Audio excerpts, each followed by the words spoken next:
കാലം കഴിയും, ഈ ലോകമഴിയും, കാണുന്നതെല്ലാം മാറിപ്പോയിടും.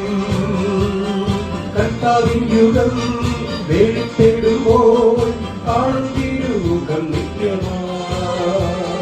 കാലം കഴിയും, ഈ ലോകമഴിയും, കാണുന്നതെല്ലാം മാറിപ്പോയിടും. കർത്താവിൻ യുഗം വെളിപ്പെടുമ്പോൾ കാണും തിരുമുഖം നിത്യമായി.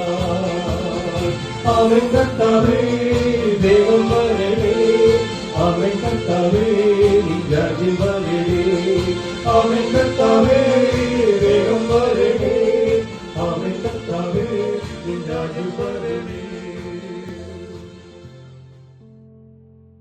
ദൈവനാമത്തിന് മഹത്വമുണ്ടാകട്ടെ.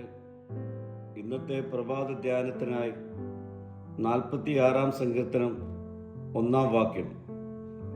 ദൈവം നമ്മുടെ സങ്കേതവും ബലവുമാകുന്നു, കഷ്ടങ്ങളിൽ അവൻ ഏറ്റവും അടുത്ത തുണയായിരിക്കുന്നു.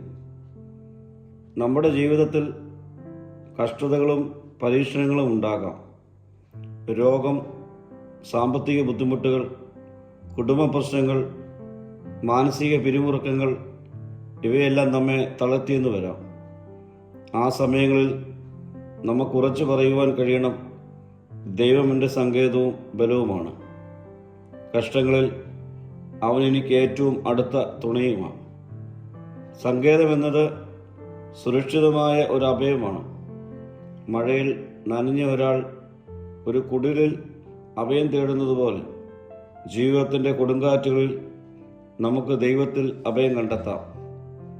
ലോകം നമ്മെ വിട്ടുപോയാലും ദൈവം നമ്മെ ഒരിക്കലും കൈവിടുകയില്ല. നമ്മുടെ ശക്തി പലപ്പോഴും പരിമിതമാണ്, എന്നാൽ ദൈവത്തിൻ്റെ ശക്തി അനന്തമാണ്. നാം ബലഹീനരാകുമ്പോൾ അവൻ നമ്മെ ശക്തീകരിക്കും. പ്രാർത്ഥനയിലൂടെയും വചനത്തിലൂടെയും അവൻ നമ്മെ പുതുക്കും. ദൈവം ദൂരെയുള്ളവനല്ല. നമ്മുടെ കണ്ണുനീർ അവൻ കാണുന്നു, നമ്മുടെ വേദന അവൻ അറിയുന്നു. ജീവിതത്തിൽ ഏറ്റവും കഠിനമായ സമയങ്ങളിൽ പോലും അവൻ നമ്മോട് കൂടെ ഉണ്ടാകും.